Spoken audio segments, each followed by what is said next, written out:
Welcome back everyone, I'm K Plays Games, this is EVE Online, and today we're talking all about laser turrets. Lasers are primarily used by the Amar Empire, Sancha's Nation and Blood Raiders factions, which we can see here on the ship tree. Go to Neocom, ship, and then ship tree. We'll select Amar. Even the rookie ship has traits for energy turrets. Energy turrets and energy weapons refers to lasers. I'm not sure why the developers call them energy instead of laser, but they do. Most of the frigates, bonuses to energy turrets, destroyers, bonus to energy, energy turret, and battle cruisers, energy turret. So all the Amar Empire stuff does. And again with Sancha's Nation, energy turret. Blood Raiders do use energy turrets most of the time, but they don't have any specific bonuses to them. Other races can use energy turrets, but as they have traits for their own kind of turrets, you're better off using them.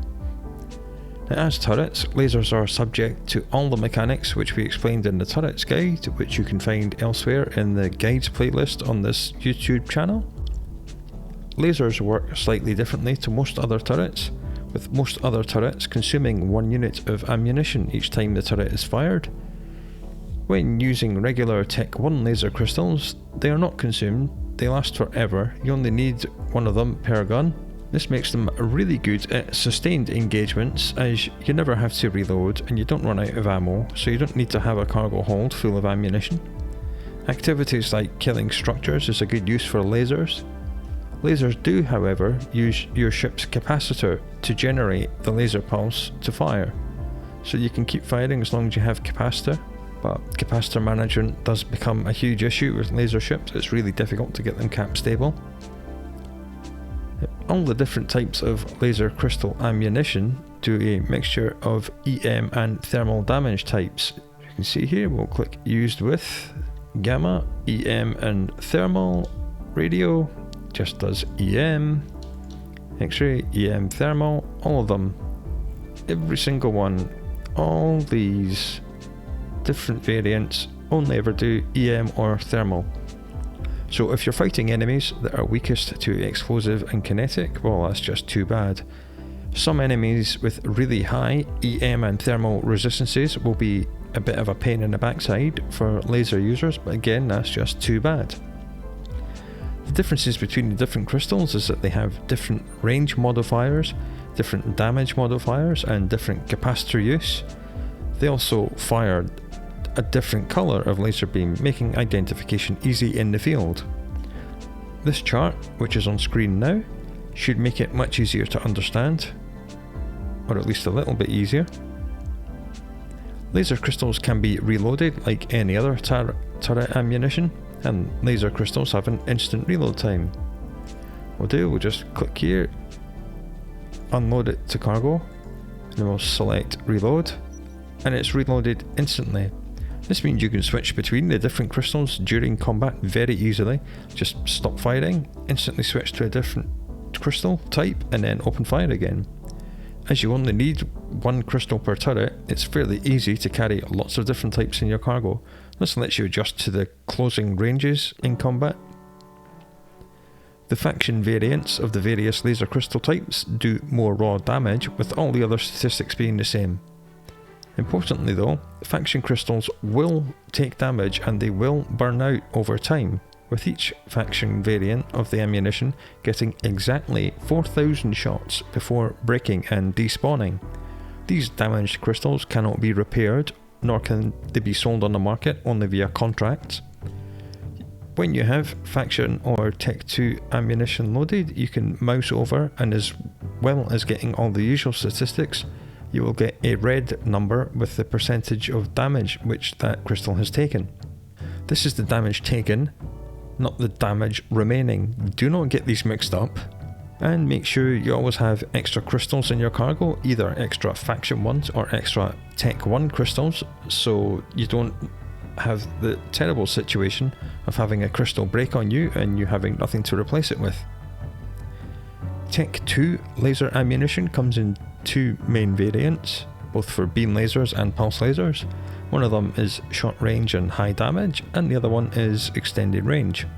Tech 2 crystals are even more fragile than the faction crystals. These only last for 1000 shots, so carrying spares of Tech 2 ammunition is very strongly recommended indeed.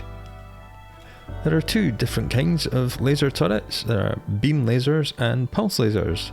These two main categories are then further subdivided into many different variants, each of them with their own different range, damage, cap use, tracking, power grid, CPU, but I'm not going to spend hours taking you through every single laser gun in the game. Lasers tend to have quite a good optimal range, but a shorter fall-off range, but this means they're fairly accurate even though they don't have the longest maximum range. Beam lasers are longer range than pulse lasers but have worse tracking speed, and pulse lasers are shorter range than beam lasers but have higher tracking speed. You see that if we mouse over these with the tactical overlay on. This heavy beam laser Mark II has an optimal range of 17 and a fall off of 27 and tracking of 12.4. And the pulse laser has tracking of 34.3, which is almost 3 times better than the beam laser, but it only has an optimal range of less than 8,000 kilometers and fall off is only 14. As you can see, there is quite a difference in range. Now this is the main difference between lasers. Unlike projectile weapons and hybrid weapons, the shorter range weapon is not inherently higher damage than the longer range one. We have a look at this Punisher fitted with beam lasers. If we drag multi-frequency in, see it gets 119.5. This is the beam laser, this is the long range laser. And with the short range pulse laser, it only gets 113, so Punishers actually get more damage from beams. And the same thing happens with Malers, so at medium scale, this heavy beam laser Maler will get more damage from beams than it does with pulse, at least with using Tech 1 ammunition.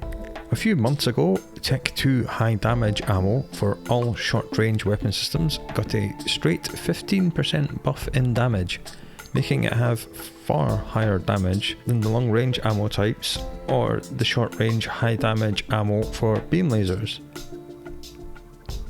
This means that when you're firing conflagration Tech 2 pulse laser crystals, you'll have much higher damage than a beam laser firing the equivalent gleam ammunition. But when using Tech 1 or faction crystals, the damage between pulse and beam is very similar, so your choice is between range with beams or tracking speed with pulse. Beam lasers tend to have slightly higher fitting costs than pulse lasers too, so that's something else to consider.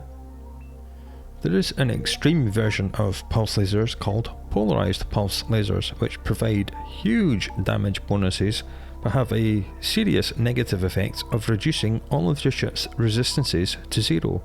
That's right, you heard me. All your shield, all your armor, and all of your hull resistances are set to 0. No matter how many resistance modules you have fitted, it cancels them all out. Obviously, this is best used in either hit and run attacks, or for sitting still and hammering it away at something that can't fight back. These are for situations where maximum damage is the only consideration. Now let's talk about upgrades for laser weapons. There is a low damage module which boosts damage for lasers. These are the heat sinks. Make sure you pick the correct one. Don't pick gyro stabilizers or magnetic field. Make sure you pick heat sinks for lasers. These also increase rate of fire, which does mean you'll be using more capacitor, so keep that in mind as well. And as they're turret weapons, lasers benefit from tracking improvement modules, which are tracking enhancers and tracking computers. Tracking enhancers are also a low slot module, and it's passive, meaning it needs no capacitor on its own. These provide a passive bonus to optimal range, fall off range and turret tracking, so they're really good. Tracking computers are mid-slot modules which do require capacitor to run, and these provide all the same bonuses as tracking enhancers but just a larger amount of them. Tracking computers can be specialised using scripts. If we click used with, you see these can fit scripts like ammunition. Scripts double 1 bonus and remove all the others. So when you fit a tracking script into a tracking computer, it will double the tracking speed bonus to 20%, and it will remove the fall off and optimal range bonuses. And likewise, when you fit an optimal range script, it will double the optimal range and the fall off bonus, but it will remove the tracking speed bonus. Scripts are not consumed, they can be changed out in space as you wish, so they're handy to have. Stasis webifiers are mid-slot modules which require capacitor to use and have the effect of slowing the targeted enemy down, making them easier to hit. These are pretty short range if we have a look. Optimal range only 10 kilometers, so these are good for using with pulse lasers. They slow the enemy down by a minimum of 50%. Higher grade ones will slow them down more and have slightly longer range when it's still pretty short. Target painters are also mid-slot modules which require a capacitor to use. These have the effect of making the target's signature radius larger, so again they're easier to hit. But this is not as effective as tracking computers are, especially not in solo. In fleets they can be really good because everyone benefits from a target being larger, and a tracking computer only benefits you yourself. There's also quite a few rigs that aid laser weapons. You go to ship and module modifications, rigs, and they're under energy weapon, not lasers, which is really annoying, but that's how it is. Hey, we'll blaze through these pretty quickly. The energy administrations rigs reduce the CPU need for fitting your lasers, but increase the power grid. This is a fairly niche rig, not many people use it. The ambit extension increases the fall-off range of your turrets, but also increases the power grid need of them. The burst aerator increases rate of fire and increases the power grid need, and remember, increasing rate of fire also increases your capacitor need, so do be careful when you're using that. The collision accelerator increases damage per shot, but also increases power grid need. This is the go-to for extra damage when it comes to laser rigs. The discharge elutriation decreases capacitor use per shot, but increases power grid need. This one can be extremely handy. The energy locus coordinator increases the optimal range, but also increases power grid need. And the metastasis adjuster increases the tracking speed of lasers, but increases the power grid need. So all of these rigs give a bonus, and all of them increase the power grid need. The amount of extra power grid needed can be reduced with a skill you find under the rigging skill. It is the energy weapon rigging skill. This reduces the amount of extra power grid that these rigs demand. As lasers use a high amount of capacitor, you can also perhaps look into the various rigs in the engineering section to give your lasers some help, especially with capacitor. Skills wise, all the laser weapon skills are found in the gunnery section of the skill sheet, as they are turrets. The gunnery skill itself and the skill rapid firing both increase rate of fire at every skill level, but again this will result in higher capacitor use per shot. This can be countered somewhat by training controlled bursts, which reduces capacitor use per shot. Surgical strike gives you more raw damage per shot with any turret weapon, so that's always a good one to have. Then there are all specific laser weapon skills for every size of laser weapon: small, medium, large, extra large, and all of these increase damage per level, so that's handy. Once you get to Tech 2 weapons, there are further specialization skills, both for pulse lasers and beam lasers at every size. So again, that'll be small pulse laser, medium pulse laser, large pulse laser, and extra large pulse laser specialization, and another 4 for beam lasers, so that's an awful lot of extra skills. These also add more raw damage as well. Motion prediction increases tracking speed of all your turrets. Sharpshooter gives you more optimal range per level. Trajectory analysis gives you more fall-off range per level. And similar to the rigs, consider looking into the engineering section of your skills to train capacitor skills. There are also lots and lots of skill implants to pick from, all of which provide bonuses between 1% and 6% to lots of different things. Effectively, these can give you an extra skill level over and above level 5. You can browse these under Market, Implants and Boosters, Implants, Skill Hardwiring, Gunnery. And you'll have to have a look through all of them yourself because I'm not going to read them all out. So that is pretty much all you need to know for laser turrets. Let's do a quick recap. They are locked to EM and thermal damage types. They're fairly accurate, but they don't have the longest range. They have pretty high capacitor requirements. Tech 1 ammunition crystals last forever. Reloading is instant. Faction and Tech 2 crystals burn out over time and will need replacing. Beam lasers are for range.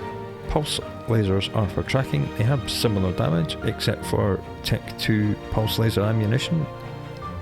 And most importantly of all, lasers look really cool with all the different coloured beams flying around the place.